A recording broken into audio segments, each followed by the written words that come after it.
Hi friends, എല്ലാവർക്കും നമ്മുടെ പുതിയൊരു വീഡിയോയിലേക്ക് വീണ്ടും സ്വാഗതം. അപ്പോൾ നമ്മൾ ഇന്ന് പോകുന്നത് തൃശ്ശൂരിലേക്കാണ് കേട്ടോ. തൃശ്ശൂർ പോയതിനു ശേഷം വടക്കുന്നാഥ ക്ഷേത്രവും ഗുരുവായൂരും ആതിരപ്പള്ളി വാട്ടർഫാൾസും ഒക്കെ കാണണം എന്നുള്ള പ്ലാനിങ്ങിലാണ് ഞങ്ങൾ ഇറങ്ങിയിട്ടുള്ളത്. രാവിലെ 3:35 ഏറനാട് എക്സ്പ്രസ് ആണ് കേട്ടോ നമ്മൾ ബുക്ക് ചെയ്തിരിക്കുന്നത്. റെയിൽവേ സ്റ്റേഷൻ്റെ തൊട്ടടുത്ത് തന്നെ കോർപ്പറേഷൻ സ്റ്റാർട്ട് ചെയ്തിട്ടുള്ള മൾട്ടി ലെവൽ പാർക്കിംഗ് ഉണ്ട്. അവിടെയാണ് ഞങ്ങളുടെ 2 വീലർ വയ്ക്കുന്നത്. നമ്മൾ ലോങ് ട്രിപ്പൊക്കെ പോകുന്ന സമയത്ത് ട്രെയിനിലോ ബസ്സിലോ ഒക്കെ പോകുമ്പോൾ നമുക്ക് ഇതുപോലെ ഒരു സൗകര്യം ഉള്ളത് വളരെ ഉപകാരപ്രദമാണ് കേട്ടോ. നമ്മുടെ വണ്ടിയൊക്കെ ഇവിടെ സേഫായിട്ട് തന്നെ ഇരിക്കും. ഇവിടെ CCTV ഒക്കെ ഉള്ളത് കൊണ്ട് തന്നെ നമുക്കൊന്നും തന്നെ പേടിക്കാനില്ല. 2 വീലറിൻ്റെയും 4 വീലറിൻ്റെയും റേറ്റ് മറ്റു കാര്യങ്ങളൊക്കെ ഇവിടെ വെച്ചിട്ടുണ്ട് കേട്ടോ. അങ്ങനെ ഞാനും എൻ്റെ വണ്ടി ഇവിടെ വച്ചതിന് ശേഷം നമ്മൾ നേരെ ലിഫ്റ്റിൽ കയറി താഴേക്ക് ഇറങ്ങാൻ പോവുകയാണ് കേട്ടോ.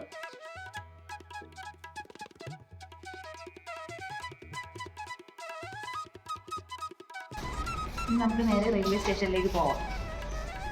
റെയിൽവേ സ്റ്റേഷന് ഓപ്പോസിറ്റാണ് കേട്ടോ ഈ ബിൽഡിംഗ് വരുന്നത്. അതുകൊണ്ട് തന്നെ നമുക്ക് നടന്നു പോകാനുള്ള ദൂരമേ ഉള്ളൂ. പെട്ടെന്ന് തന്നെ അപ്പോൾ നമ്മൾ റെയിൽവേ സ്റ്റേഷനിലെത്തി. അപ്പോൾ ഇനി നമുക്ക് നമ്മുടെ ട്രെയിൻ വന്നോ നോക്കാം. ഏകദേശം 2:30 നമ്മൾ വീട്ടിൽ നിന്ന് ഇറങ്ങിയിട്ടുണ്ട് കേട്ടോ. അപ്പോൾ നമ്മൾ വണ്ടിയൊക്കെ കൊണ്ടുവന്ന് വെച്ചതിന് ശേഷം ഇപ്പോൾ നമ്മൾ റെയിൽവേ സ്റ്റേഷനിലാണ് നിൽക്കുന്നത്. 3:35 നമ്മുടെ ട്രെയിൻ വരുന്നത്. ഏറനാട് എക്സ്പ്രസ് ആണ്. അപ്പോൾ അതിലെ വിശേഷങ്ങളൊക്കെയാണ് ഇന്ന് ഷെയർ ചെയ്യാൻ പോകുന്നത്. കൂടുതൽ വിശേഷങ്ങളുമായി വഴിയെ കാണാം. അപ്പോൾ നമ്മൾ ബുക്ക് ചെയ്ത ട്രെയിൻ എത്തിയിട്ടുണ്ട്. ഇനി നമുക്ക് ട്രെയിനകത്തേക്ക് കയറാം. അങ്ങനെ നമ്മൾ ട്രെയിനിൻ്റെ അകത്ത് കയറിയിരിക്കുകയാണ്. അപ്പോൾ നമ്മുടെ ട്രെയിൻ എടുത്ത് തുടങ്ങിയിട്ടുണ്ട് കേട്ടോ. ഇപ്പോൾ ഏകദേശം ഒരു 3:30 ആവുന്നതേ ഉള്ളൂ. ഒരു 9:30 ആകുമ്പോഴേ നമ്മൾ തൃശ്ശൂർ എത്തത്തുള്ളൂ. പുറത്തൊക്കെ കണ്ടില്ലേ, നല്ല ഇരുട്ടാണ്. അപ്പോൾ പുറത്തെ കാഴ്ചകളൊക്കെ കണ്ട് കുറച്ച് നേരം നമ്മളിങ്ങനെ ഇരുന്നു. അങ്ങനെ ഇപ്പോൾ നേരമൊക്കെ വെളുത്തു തുടങ്ങി. ഒരുപാട് പേരൊക്കെ ഇങ്ങനെ കിടന്നുറങ്ങുകയാണ്. ഭയങ്കര സൈലൻറ്റ് മോഡിലാണ് കേട്ടോ ട്രെയിൻ പൊയ്ക്കൊണ്ടിരിക്കുന്നത്. എൻ്റെ മോന് നല്ല സുഖം ഉറക്കമാണ്. അപ്പോൾ നമ്മളിതാ തൃശ്ശൂർ എത്താറായിട്ടുണ്ട് കേട്ടോ. അപ്പോൾ റെയിൽവേ സ്റ്റേഷനിൽ എത്തിയതിന് ശേഷം അവിടെ നിന്ന് തന്നെ നമ്മൾ ഫ്രഷ് ആയതിനു ശേഷം വടക്കുന്നാഥ ക്ഷേത്രത്തിലേക്ക് പോകാനുള്ള പ്ലാനിങ്ങിലാണ് കേട്ടോ. അപ്പോൾ നമ്മളിപ്പോൾ തൃശ്ശൂർ എത്തിയിരിക്കുകയാണ്. ഇപ്പോൾ രാവിലെ 9:15 നമ്മൾ തൃശ്ശൂർ എത്തി. അപ്പോൾ നമ്മൾ തൃശ്ശൂർ റെയിൽവേ സ്റ്റേഷനിൽ ഇറങ്ങി. എന്നിട്ട് അവിടെ നമ്മൾ പ്രീപെയ്ഡ് ഓട്ടോ പിടിച്ചിട്ടുണ്ടായിരുന്നു. ഓട്ടോയിൽ ഇപ്പോൾ നമ്മൾ വടക്കുന്നാഥ ക്ഷേത്രത്തിലോട്ടാണ് പോകുന്നത്. വടക്കുന്നാഥ ക്ഷേത്രത്തിൽ പോയതിന് ശേഷം നമ്മൾ ഗുരുവായൂർ പോകാനുള്ള പ്ലാനിലാണ്. അങ്ങനെ ഞങ്ങൾ വടക്കുന്നാഥ ക്ഷേത്രത്തിൽ എത്തിയിട്ടുണ്ട്. ഇനി ക്ഷേത്ര ദർശനത്തിനുള്ള സമയമാണ്. അപ്പോൾ നമുക്ക് വീഡിയോസൊന്നും എടുക്കാൻ പറ്റുമെന്ന് തോന്നുന്നില്ല. അതുകൊണ്ട് നമ്മൾ പുറത്തെ വ്യൂ കാണിക്കുകയാണ്. ഇത് പടിഞ്ഞാറേ നടയാണ്. ഇതുവഴിയാണ് നമ്മൾ ക്ഷേത്ര ദർശനത്തിനായിട്ട് കയറുന്നത്. ഇപ്പോൾ നിൽക്കുന്നത് വടക്കുന്നാഥ ക്ഷേത്രത്തിലാണ്. നമുക്ക് ക്ഷേത്രത്തിൻ്റെ അകത്ത് ഫോട്ടോസൊന്നും അലൗഡല്ല. അപ്പോൾ നമ്മൾ ക്ഷേത്രത്തിൻ്റെ അകത്ത് കയറി തൊഴുതു. അങ്ങനെ ക്ഷേത്ര ദർശനമൊക്കെ കഴിഞ്ഞതിന് ശേഷം ഞങ്ങൾ ഈ ഗ്രൗണ്ടിലൂടെ കുറച്ചു നേരം നടക്കാമെന്ന് കരുതി. ഈ സ്ഥലത്തെ തേക്കിൻകാട് മൈതാനം എന്നാണ് പറയുന്നതെന്ന് പറഞ്ഞു കേട്ടു. ഏകദേശം 20 ഏക്കറോളം ക്ഷേത്ര പരിസരം ഉണ്ടെന്നാണ് അറിയാൻ കഴിഞ്ഞത്. അപ്പോൾ പൂരമൊക്കെ നടക്കുന്ന സ്ഥലമായതുകൊണ്ട് തന്നെ ഇവിടെയൊക്കെ കാണാൻ വേണ്ടിയിട്ട് നല്ല താല്പര്യമുണ്ടായിരുന്നു. അങ്ങനെ കുറച്ച് നേരം നമ്മൾ ഈ ഗ്രൗണ്ടൊക്കെ കണ്ടു നടന്നു. നമ്മൾ ചില റീൽസിലൊക്കെ കാണുന്ന വടക്കുന്നാഥ ക്ഷേത്രത്തിലെ ചില പോർഷൻ ഇതാണ് കേട്ടോ. പക്ഷേ ഇതല്ല എൻട്രൻസ്. അപ്പർ സൈഡിലാണ് എൻട്രൻസ് ഉള്ളത്. ക്ഷേത്രത്തിലെത്തിയപ്പോൾ ഇവിടെ ആനയുണ്ടെന്ന് പറഞ്ഞു. അങ്ങനെ നമ്മൾ ആനയെ കാണാൻ വേണ്ടിയിട്ടാണ് ഇപ്പോൾ പൊയ്ക്കൊണ്ടിരിക്കുന്നത്. അവിടെ 1-2 ആനയുണ്ടെന്നാണ് പറഞ്ഞു കേട്ടത്. ആനയുണ്ടോ എന്ന് ചെക്ക് ചെയ്തിട്ട് വരാം.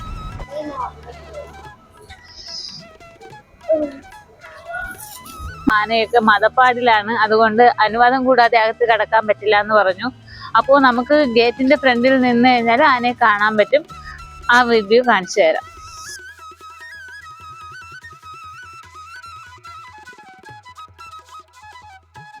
അപ്പോൾ ചെന്നപ്പോൾ ആന മതപ്പാടിലാണെന്നൊക്കെ പറഞ്ഞതുകൊണ്ട് പിന്നെ നമ്മൾ അധികം അകത്തോട്ട് കയറാനൊന്നും ശ്രമിച്ചില്ല. പുറത്ത് നിന്ന് ആനയെ കണ്ടതിന് ശേഷം നമ്മൾ തിരിച്ച് മടങ്ങാനുണ്ടായത്. ഒരൊറ്റ ആന മാത്രമേ അവിടെ ഉണ്ടായിരുന്നുള്ളൂ കേട്ടോ. അങ്ങനെ നമ്മൾ ആനയെ കണ്ട് തിരിച്ചിറങ്ങി. ക്ഷേത്ര ദർശനമൊക്കെ കഴിഞ്ഞു. ഇനി നമുക്ക് പോകേണ്ടത് ഗുരുവായൂരിലേക്കാണ്. അപ്പോൾ റൂമൊക്കെ ബുക്ക് ചെയ്തിരിക്കുന്നത് ഗുരുവായൂരിലാണ് കേട്ടോ. 2 മണിയൊക്കെ ആകുമ്പോഴാണ് നമുക്ക് റൂം അവൈലബിൾ ആവുന്നത്. അത്രയും സമയം നമ്മൾ ഫ്രീ ആയതുകൊണ്ട് കുറച്ച് നേരം നമ്മൾ ഗ്രൗണ്ടിലേക്ക് സ്പെൻഡ് ചെയ്തു. അതിനുശേഷം നമുക്ക് വടക്കുന്നാഥ ടെമ്പിളിൽ നിന്നും ഏകദേശം ഒരു 2 കിലോമീറ്റർ ഡിസ്റ്റൻസേ ഉള്ളൂ തൃശ്ശൂർ സൂ കാണാൻ പോകാൻ. അങ്ങനെ തൃശ്ശൂർ സൂ കാണാൻ വേണ്ടിയിട്ട് പോയിട്ടുണ്ടായിരുന്നു. ഓട്ടോയിലാണ് ഞങ്ങൾ പോയിട്ട് തിരിച്ച് തൃശ്ശൂർ വന്നതിന് ശേഷം ഇവിടെ നിന്ന് നമ്മൾ ഗുരുവായൂർ ബസ് കയറുകയാണ് കേട്ടോ. എന്നിട്ട് നേരെ ഗുരുവായൂരിലേക്ക് പോവുകയാണ്. ഇത് പ്രൈവറ്റ് ബസ് സ്റ്റാൻഡിൽ 5-10 മിനിറ്റൊക്കെ ഇടവിട്ട് എപ്പോഴും ഗുരുവായൂർ ബസ്സൊക്കെ വരുമെന്നാണ് ഇവിടെ അന്വേഷിച്ചപ്പോൾ അറിയാൻ കഴിഞ്ഞത്. നമ്മൾ സൂ ഒക്കെ കണ്ടു കഴിഞ്ഞ ശേഷം നമ്മൾ ബസ് കയറി ഗുരുവായൂർ എത്തിയിരിക്കുകയാണ്. നമ്മളിപ്പോൾ ഗുരുവായൂർ എത്തിയതേ ഉള്ളൂ. നമ്മൾ റൂം എടുത്തേക്കുന്നത് ബാലകൃഷ്ണ റെസിഡൻസിയിലാണ്. ഇത് വെസ്റ്റ് നടയിലാണ് കേട്ടോ ഈ ബാലകൃഷ്ണ റെസിഡൻസി ഉള്ളത്. ഇത് നമ്മുടെ ക്ഷേത്രത്തിൽ നിന്ന് 100 മീറ്റർ ഡിസ്റ്റൻസ് മാത്രമേ ഉള്ളൂ ഇവിടെ എത്താനായിട്ട്. അപ്പോൾ ഹോട്ടലിൻ്റെ വിശേഷങ്ങളും മറ്റുമൊക്കെ നമുക്ക് അകത്ത് കയറിയിട്ട് കാണാം. 3 മണിക്കാണ് കേട്ടോ ചെക്ക് ഇൻ ചെയ്യേണ്ടത്. 1200 രൂപയാണ് ഇവിടെ റെൻറ്റ് വരുന്നത്. അപ്പോൾ നേരത്തെ നമ്മൾ വിളിച്ച് ബുക്ക് ചെയ്തിട്ടുണ്ടായിരുന്നു. ബുക്ക് ചെയ്യുന്നതിന് പ്രത്യേകിച്ച് പേയ്മെൻ്റ് ഒന്നും കൊടുക്കേണ്ട ആവശ്യമില്ല. അതുപോലെ തന്നെ നമുക്ക് ഒരുപക്ഷെ ഇത് ക്യാൻസൽ ചെയ്യണമെങ്കിൽ അത് ക്യാൻസലും ചെയ്യാവുന്നതാണ്. അതിനും പ്രത്യേകിച്ച് പേയ്മെൻറ്റുകളൊന്നും ആവശ്യമില്ല. ഞങ്ങൾ നേരത്തെ തന്നെ കോൺടാക്ട് നമ്പർ എടുത്ത് അവരെ വിളിച്ച് റൂം ബുക്ക് ചെയ്തതാണ്. അപ്പോൾ ചെന്നതിന് ശേഷമാണ് നമ്മൾ പേയ്മെൻ്റ് ഒക്കെ ചെയ്യുന്നത്. അപ്പോൾ നമ്മൾ റൂമിൻ്റെ അകം കൂടി ഒന്ന് കാണിച്ചു തരാം. ഇതാണ് കേട്ടോ റൂം വരുന്നത്. അപ്പോൾ നമ്മൾ ഡബിൾ ബെഡാണ് ബുക്ക് ചെയ്തിരിക്കുന്നത്. നല്ല നീറ്റ് ആൻഡ് ക്ലീൻ ആണ് കേട്ടോ ഇവിടെ. അതുപോലെ തന്നെ വാഷ്റൂമും നല്ല ക്ലീനാണ്. ഒരു ഫാമിലിയൊക്കെ വന്നു കഴിഞ്ഞാൽ, ഒരു ചെറിയ ഫാമിലിക്ക് പറ്റിയ റൂമാണ് ഞങ്ങൾ ബുക്ക് ചെയ്തിരിക്കുന്നത്. വലിയ ഫാമിലിയൊക്കെ വന്നു കഴിഞ്ഞാൽ അതിനൊക്കെ പറ്റിയ റൂമുകളൊക്കെ ഇവിടെ ഉണ്ട്. AC നോൺ AC റൂമുകളൊക്കെ ഉണ്ട്. അപ്പോൾ നമ്മൾ നോൺ AC ആണ് ബുക്ക് ചെയ്തിരിക്കുന്നത്. അതുപോലെ തന്നെ വെഡ്ഡിങ് ഹാളുകളും ഒക്കെ ഇവിടെ ഉണ്ട്. ഹോട്ടലിനോട് ചേർന്ന് തന്നെ റെസ്റ്റോറൻറ്റും ഉണ്ട് കേട്ടോ. നല്ല ഫുഡൊക്കെ ഇവിടെ കിട്ടും. അപ്പോൾ നമ്മൾ ക്ഷേത്ര ദർശനത്തിനായിട്ട് പോവുകയാണ്. ക്ഷേത്ര ദർശനം കഴിഞ്ഞിട്ട് കുറച്ച് പർച്ചേസ് ഒക്കെ കഴിഞ്ഞിട്ട് തിരിച്ചു വരാം.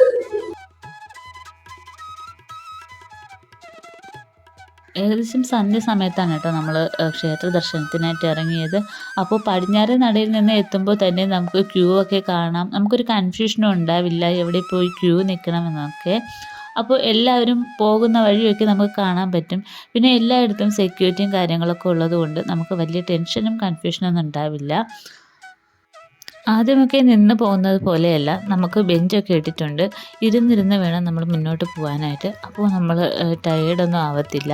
ഞങ്ങളൊരു 7 മണിയൊക്കെ ആയപ്പോഴാണ് ക്യൂവിലോട്ട് കയറിയത്. ഒരു 9-9:30 ആയി കേട്ടോ നമ്മൾ തൊഴുതിട്ട് ഇറങ്ങിയപ്പോൾ.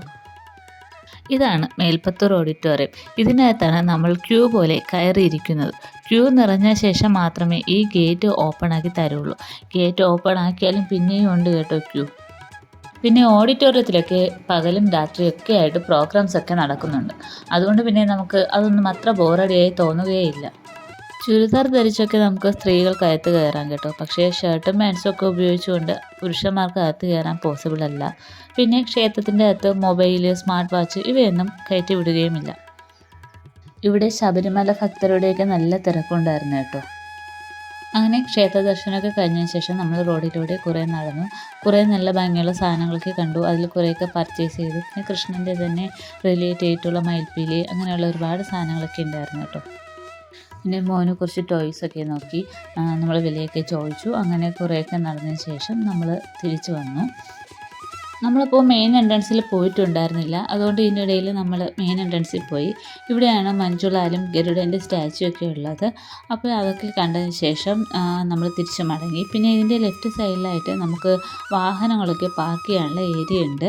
നമ്മൾ വാഹനങ്ങളിലൊക്കെ വരുന്നതെങ്കിൽ നമുക്ക് അവിടെ പാർക്ക് ചെയ്യാം. പിന്നെ നടക്കാനൊക്കെ പറ്റാത്തവർക്ക് വേണ്ടി ഇവിടെ ഇലക്ട്രിക് വെഹിക്കിളൊക്കെ ഉണ്ട് കേട്ടോ.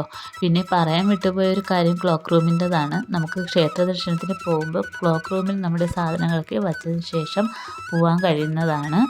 അപ്പോൾ ഇതൊക്കെയാണ് വിശേഷങ്ങൾ. അങ്ങനെ നമ്മൾ പർച്ചേസൊക്കെ കഴിഞ്ഞ് നമ്മൾ തിരിച്ച് റൂമിലേക്ക് പോവുകയാണ്. അപ്പോൾ ഇന്നത്തെ ഗുരുവായൂർ വിശേഷങ്ങൾ ഇവിടെ അവസാനിക്കുകയാണ്. പുതിയൊരു വീഡിയോയുമായി വീണ്ടും കാണാം. ബൈ.